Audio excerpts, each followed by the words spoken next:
We're a dock-centric company. From piling wraps to boat lifts to dock design to custom furniture, we have you covered. We do it all. We go above industry standards. Our framing is all 2x10 instead of 2x8, stainless hardware instead of galvanized metal. We focus on the small details because we want your dock to meet your goals and stand the test of time. We work here in Pinellas County, Florida. We build docks, we install lifts.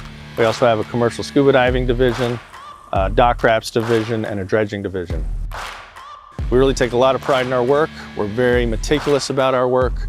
We're very meticulous about building a team and a culture that is proud of their work, and we'd be honored to build a dock for you in Pinellas County. We want your dock to be an extension of your home. We want it to be an extension of your backyard. We want it to be a place where you go for a morning coffee or an afternoon tea. A place you have a nightcap with old friends, a place where your teenagers come and laugh, a place where your grandkid catches his first fish. We want it to be an extension of your home because waterfront building for waterfront living is what we're all about.